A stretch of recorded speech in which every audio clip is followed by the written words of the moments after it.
the one and only Kevin Owens. That's correct. I hope there's no other Kevin Owens out there. I hope God help us. That's right. How are you?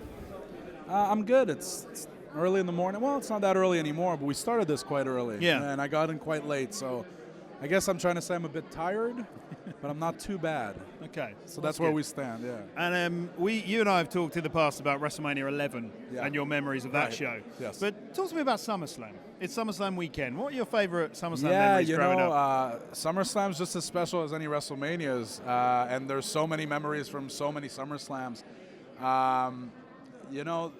I guess a memory that would always stick out in my mind is Steve Austin winning the Intercontinental title against Owen Hart, especially in after the pile driver and everything that came with it.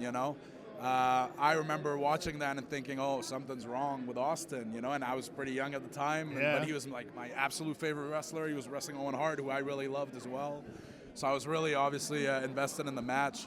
That's just one memory. There's also, this is much of a, I'd say, I don't know that a lot of people would remember this as well as I do, but Edge wrestled Lance Storm. I believe that the only thing I could get wrong is the year. I think it was 2002. Okay, yeah, it was around that time. Yeah, and man, they had one of the best matches I've ever seen. Yeah. And I would really encourage people to go back and watch that match. So, there's so many memories like that. There's, I was there when Randy Orton won the WWE title for the first time against Chris Benoit. And, ooh, geez. Might want to edit that one out. I was there when Randy Orton won the WWE title at SummerSlam in Toronto. And I remember that moment like it was yesterday, being there live. So, yeah, there's a lot of memories that come from SummerSlam. What was your first SummerSlam? 2015 against Cesaro. The night after the first Brooklyn takeover in NXT. Had the ladder match against Finn Balor. Oh, of course, yeah. And then I wrestled Cesaro the next night. Great weekend that was. Yeah, hectic and very painful. Yeah, but good. Now, just quickly, how's Sami Zayn doing? He's good. He actually just babysat my cat. Okay. Recently, yeah, nice. My cat Dwight. I brought him over there. Dwight. That's right. He looks like Dwight from The Office. Okay. So hence the name. And then, Sammy, I didn't want to, he's still relatively young. I didn't want to leave him by himself for the night, so I brought him to Sammy, and Sammy took good care of him and brought him back safe and sound, so I guess we're still friends. And is Sammy enjoying a bit of, obviously he's injured, so that can't be nice, but is he enjoying a bit of respite from the road? I think he's already kind of jonesing to get back a little bit, okay. But obviously the schedule we have is a very hectic one, so when you get time off, whether it's for injury or whatever, you tend to enjoy it, and I think he's enjoyed it so far, and I'm sure he's looking forward to more of it, but, you can't help but want to get back. That's just in our nature, and, before you know it, I'm sure he'll be back, and it'll be like he never left, so, I'm sure he's making the best of that time off for sure. Yeah, looking after your cat. Yeah, I mean, what else can you, exactly. What better would you spend your time off doing than looking after Kevin Owens' Do you think pets? he's rehearsing promos to your cat? I don't think so. No. I know it's funny because he'll complain too. Like he'll text me during the night. It's like, hey, he's meowing a lot. Yeah, well, cats do that, It's like, yeah. Does he do it during the night? Clearly, he's asking, is he going to keep me up all night? I'm like, I don't know, but if you need, just bring him back to he's got the key to my house. Just bring him back, put him in, open the door, put him in the house, and close the door. You'll be fine. And then the next morning, he said, no, he was fine. He stopped. So, okay. But it's funny. Sammy, it doesn't take a lot for Sammy to start asking questions. Like, he's meowing a lot. Yeah, they do that, the cats. Did you pay him for this work? No, I don't pay him. He owes me for the last 15 years. Jeez. Now, let's talk about your match against Braun Strowman this Sunday. I'm very excited about the match. But actually, let's talk about your previous match, Extreme Rules, cage match. There you were, all the way at the top. Mm-hmm. You're about to be thrown off the top of the cage through an announce table. I want to say it was a bit of a nod to Mick Foley. It was was it 20-year anniversary in the same city? Yeah. Was this your idea? Was this WWE's idea? Well, so the tribute to Mick Foley, I can't even say was voluntary because we happened to be in that city and I happened to be in a steel cage match. And as far as whose idea it was and why it happened, I'm gonna keep that one under wraps for now. But once I realized what was gonna happen, of course in my head, comparing it to what Mick Foley did 20 years before was an obvious thing, but I'll never be arrogant enough to say that what I did equaled what he did.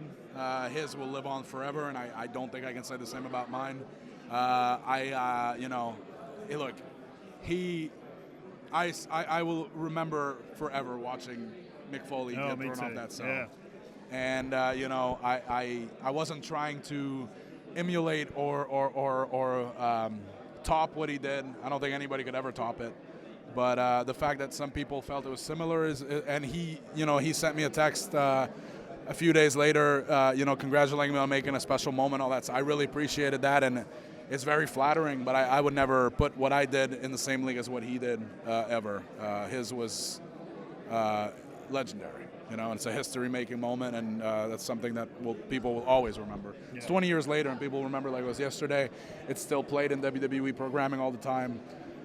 So yeah, I would never put myself in the same class as him. But what was going through your mind when you're about to do that spot? No, I can tell you, people have asked me that. Nothing. Sheer panic? No, nothing. I knew where we needed to be on the cage, and I had a general idea of where I was going. And that's about it. I didn't look down. I didn't look at it.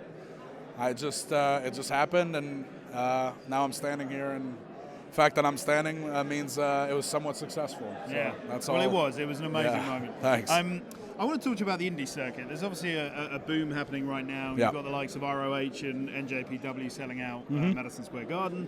In the UK, we've got Progress running Wembley. We've got All In September. Right. Huge things happening. How do you feel about this? Do you feel like it's in any way a threat to WWE? Do you think it's good for a bit of healthy competition? I absolutely don't think it's a threat. I think it's great for everybody involved, and you know, WWE thrives on competition. It did for a long time, and I think healthy competition is great, and I think WWE would agree. But you know, WWE will always go out and try to be better than everybody else, and I think that's why they got to the point where they were at. You know, they want to be bigger and they want to do things that other companies can't, and they're never going to change that way. But the fact that all these companies are thriving is great for everybody involved, I think, whether it's wrestlers that are up and coming and trying to make a career, or even wrestlers that might eventually leave WWE. It gives them a place to go to. Like, look, there's the wrestling world's changing, and it's very exciting to see. But you know, I think it would be silly for people to look at these companies thriving and not feel like WWE is a big part of them thriving as well. You know what I mean? Of course. Like even Ring of Honor is selling out Madison Square Garden is fantastic. It's unbelievable. But they're selling it out on WrestleMania weekend. You know what I mean? Okay. So I feel people should still be a bit grateful to WWE, and I know a lot of people, that's not the cool thing, you know, to admit that WWE might not be this giant, thing trying to hurt the indies. I know that's what a lot of people feel they are, but I couldn't disagree more. And, I hope that one day Ring of Honor can sell out Madison Square Garden when WWE's not in town. Yeah. And I'm sure everything points to that happening eventually, and that's amazing. Look at All In. All In was Cody and the Young Bucks' idea, and they took it and they ran with it and they made it into something huge. Like, in my opinion, All In is almost more impressive than Ring of Honor selling out Madison Square Garden because they did it on their own. Yeah. And there's not a giant wrestling extravaganza that same weekend in the same town. Yeah. Like, those people are going for All In. Yeah. And that's awesome. But everybody who gets the benefit from that, whether it's the fans or the wrestlers, how can you call that a bad thing? It's great. And is there any part of you that kind of misses being involved in that scene? Obviously, you're doing incredible things now, but when you were having brilliant years in ROH, wrestling wasn't as cool as it is now. Do you feel like you're missing out being with those guys? No, I mean, I've always I miss those guys themselves. Yeah. I miss the human beings, and I miss spending time with them. But being in WWE was always what I wanted, and I've said this before in interviews. I got signed at the perfect time because I was really sick of being on the indies. Right. And, the indies have changed since then, obviously. It might be less. Like, I have no idea what the indies are like now. You know what I mean? But at the time that I was there, I was pretty much at the epitome of what I think I could have accomplished on the indies, and I was really, really ready to get out. Yeah. So WWE snatched me up at the perfect time for me, and I never want to go back. I'm glad to see it thriving, but that's not where I want to be. I want to be here, and I just signed a new contract with WWE, and this is where I want to be. So I can't really foresee that ever changing. But again, there's nothing negative about the Indies getting this big and people getting to do all these special things. It's great for everybody, including WWE, in my opinion. Awesome. Well, I'm glad you're sticking around. Yeah, absolutely. You're an absolute fave. Thanks, man. Cheers, Kevin. Thank you.